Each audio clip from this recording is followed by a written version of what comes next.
Hi, welcome to the latest edition of the Weekly Pulse. It's me, Dan, here at Forbidden Planet. I'm in the back of the store. It's a crazy day because it's the first day of spring. Let's talk about a bunch of number ones. So here's the deal. You know how number one issues work. You see one up on the shelf, your creature habit. You're like, I don't want that number one.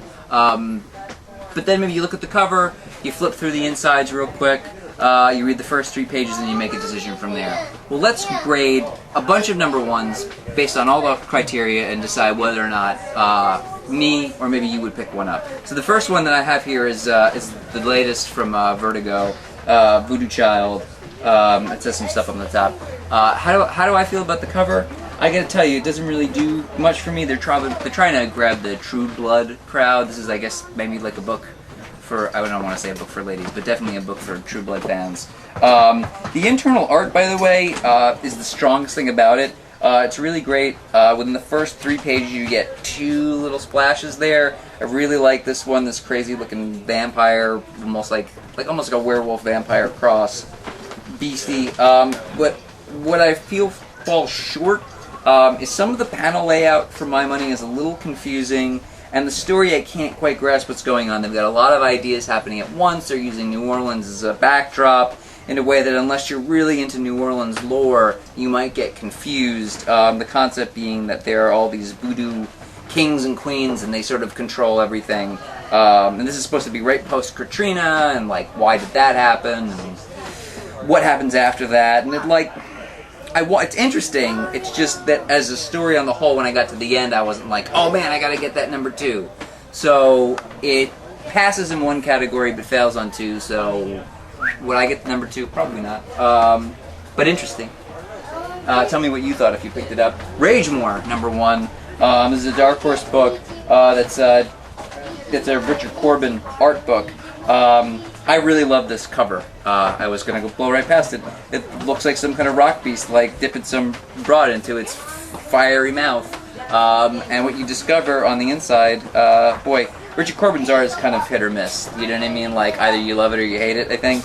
I think it's weird and great. But the story is that this castle that this dude lives in is alive.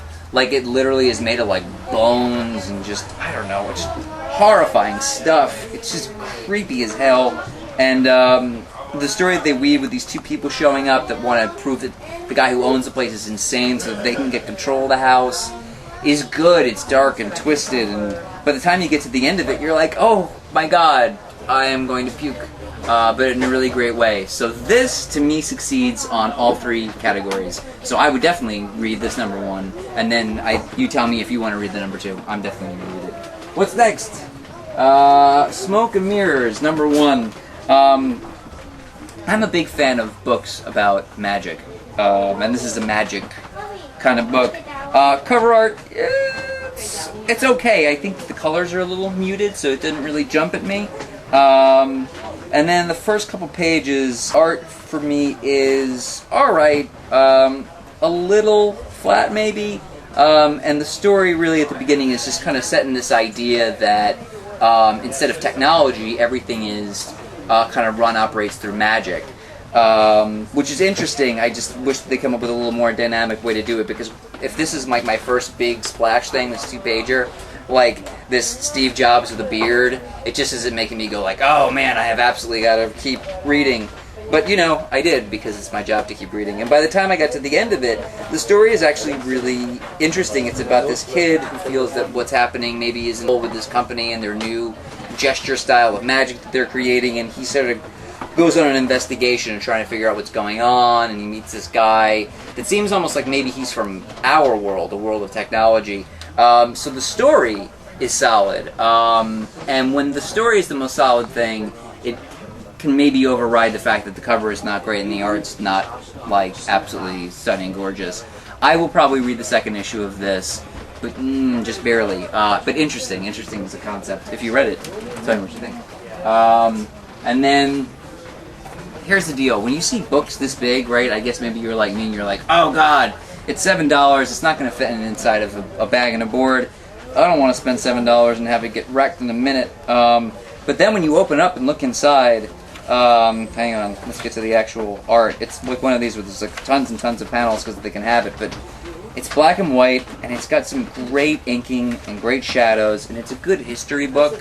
It's all about the American Revolution. The story is really...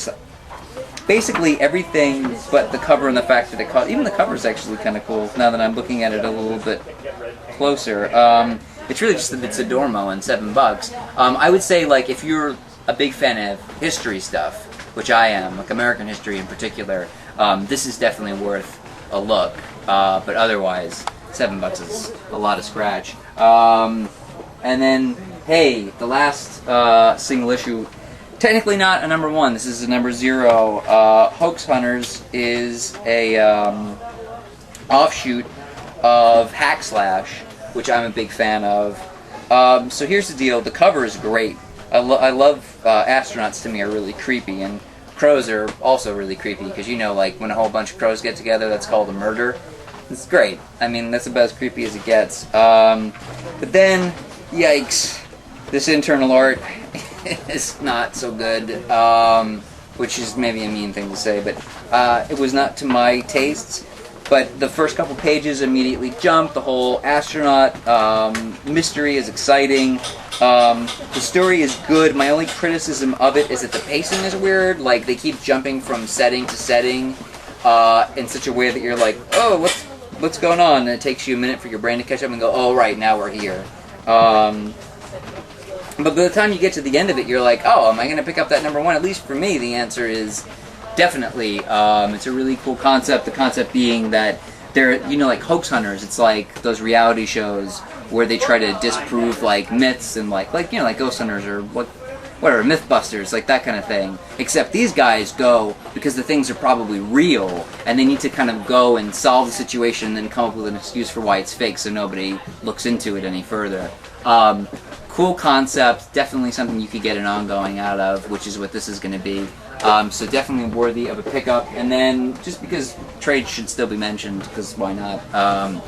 This Elektra book came out, and everybody likes Sienkiewicz, which I'm mispronouncing his name because I'm terrible at names. I just want to show you why. Maybe you're a youngster, maybe you're new to comics, and you don't know about this Elektra book.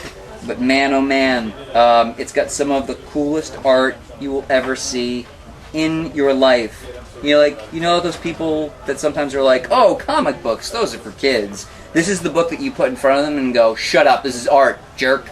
Well, maybe not jerk, because it's a little bit stupid, but man, I'm just saying, this artwork is incredible. Like, worth it alone. The story is also really great.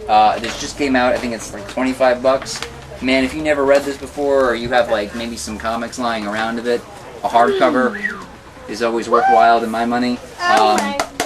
So that, of all the trades that came out this week, or I guess collected things, this is the one that really jumped at me.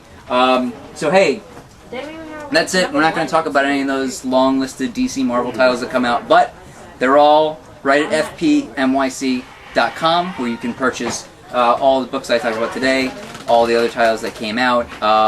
Make sure that you comment below, like, and subscribe if you hadn't already. And thanks for watching, and keep reading. Take care, everybody. Bye.